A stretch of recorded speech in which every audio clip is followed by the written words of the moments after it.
선왕 엘리자베스 1세와 끝없이 비교당하며 그간 한낱 존재감 없는 군주로 평가되어 온 평범한 제임스 1세. 그러나 알고 보면 그의 인생이 누구보다 드라마틱하고 굳건한 신앙의 토대 위에 현재까지도 이어지는 각종 놀라운 업적들을 이루어냈다는 것 혹 알고 계신가요? 눈부신 그의 역사가 지금 이 자리에서 다시 시작됩니다.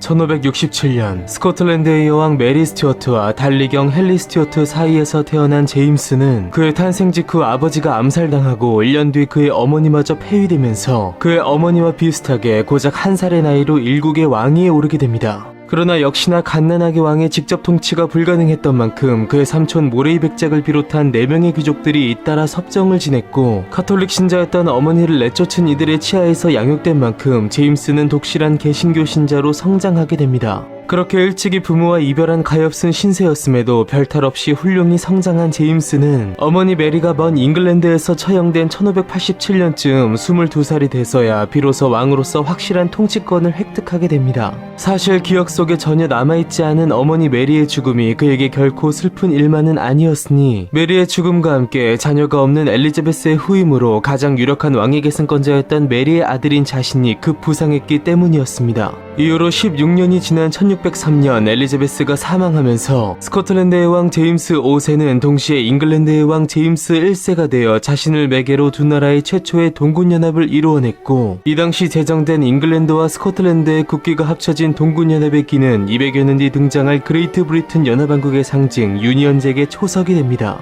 한편 본래 스코틀랜드 장로교 신자였던 제임스 1세는 잉글랜드의 왕이됨과 동시에 같은 신교를 기반으로 한 국교회로 개종하여 독실한 국교도로 거듭났으며, 국교회법상 주교에 대한 임명권을 가진 막강한 왕의 권한을 의식한 듯 오직 국교회만을 강요하여 잉글랜드 내 대표적인 비국교파인 카톨릭과 청교도를 견제 및 탄압하게 되는데요. 이 중 가장 많은 탄압을 받은 카톨릭 세력은 제임스 1세를 죽이고 그의 딸 엘리자베스를 왕으로 앉힐 계획을 세웠으나 참여자 중 한 명이 밀고 하여 실행 직전 사건의 전모가 드러남에 따라 이후 자유의 상징이 된 가이 포크스를 비롯한 관련자들이 줄줄이 처벌받았으니 이것이 바로 화약 음모 사건이었으며, 영국은 이후 이들의 처형일을 가이 포크스 데이로 부르며 현재까지도 해마다 주요한 전통 행사로 기념하고 있습니다. 한편 제임스 1세는 이처럼 암살 위기를 겪었음에도 관용을 베풀며 오직 관련자들만을 처벌한 채 이것을 카톨릭 전체에 대한 멸살로 확대시키지 않았고, 이들에 대한 완전 소탕을 기대했던 카톨릭의 라이벌 청교도들은 제임스 1세에 대해 깊이 실망하게 되는데요. 한편 해당 사건 이후 2년 뒤인 1607년 제임스 1세는 선왕 엘리자베스 때 이미 시도된 식민지 건설에 더욱 박차를 가하며 아메리카 내 최초의 영국 개척지 제임스타운을 건설했으니, 이 제임스타운의 건설자 존 스미스는 해당 지역의 원주민 여인 포카혼타스와 인연을 맺는 등 매우 특별한 이야기를 남기게 됩니다. 다시 잉글랜드 궁정으로 돌아와 제임스 1세가 비국교파와 계속해서 갈등을 일으키는 속에 끝내 청교도식 예배를 금지하는 지경에 이르렀는데요. 결국 이것을 견디지 못한 분리파 청교도 100여 명이 메이플라워를 타고 신앙의 자유를 찾아 현재 미국 매사추세츠 플리머스에 도달했으니, 이들이 바로 필그림 파더스이며, 이들이 개척한 플리머스 식민지는 앞서 개척된 제임스타운 중심의 버지니아 식민지와 더불어 오늘날 세계 최강대국 미국의 토대가 됩니다. 한편 이처럼 계속되는 비국교도와의 갈등 해결의 일환으로 특별한 국가적 사업을 꾀한 제임스 1세는 국교도만이 아닌 카톨릭 청교도들까지 모두 참여시켜 무려 7년 동안 47명의 학자들이 참여한 모든 교회가 보편적으로 사용할 수 있는 새로운 성경 번역 작업을 지시했고, 그렇게 400년이 지난 오늘까지도 전 세계적으로 가장 많이 읽히고 있는 현대의 가장 보편적인 성경 킹 제임스 성경이 탄생하게 됩니다. 한편 그의 치세는 지난 엘리자베스 황금 시대를 잇는 여러 다양한 분야에서 수많은 인물들이 활약한 시기였는데요. 흔히 엘리자베스 시대의 인물로 인식되는 세계 문학사상 최고의 극작가 윌리엄 셰익스피어의 경우 제임스 1세 시대에서도 꾸준한 활동을 이어갔으니, 그는 제임스 1세의 선왕 못지않은 든든한 후원 속에 유명한 4대 비극 중 햄릿을 제외한 맥베스, 오셀로, 리어 왕을 탄생시키게 됩니다.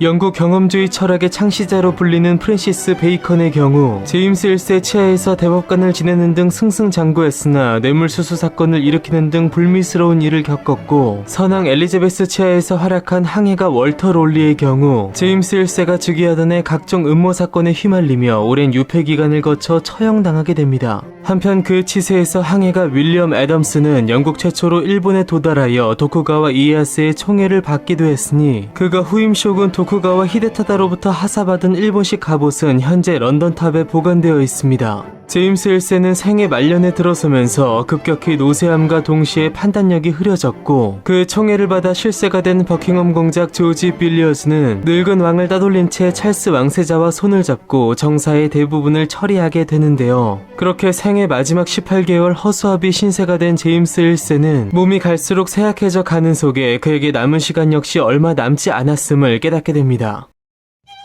비운의 여왕 메리 스튜어트의 아들로 태어나 곧바로 양 부모와 모두 이별한 채 치열한 권력 다툼 속에서 성장하여 수많은 업적을 남겼으나 평생에 걸친 정치적 종교적 풍랑 속에서 어느덧 삶의 끝에 선 제임스 1세. 왕위를 탐내는 세력으로부터 암살 혹은 자연사의 기로에 선 그는 과연 비극의 상징인 어머니와 달리 무단한 죽음을 맞이할 수 있을까요? 어머니를 죽인 나라의 왕위를 거머쥐며 새로운 시대를 연 왕의 파란만장한 이야기, KPI 역사 드라마 제임스 1세 이야기 종합본에서 확인하실 수 있습니다.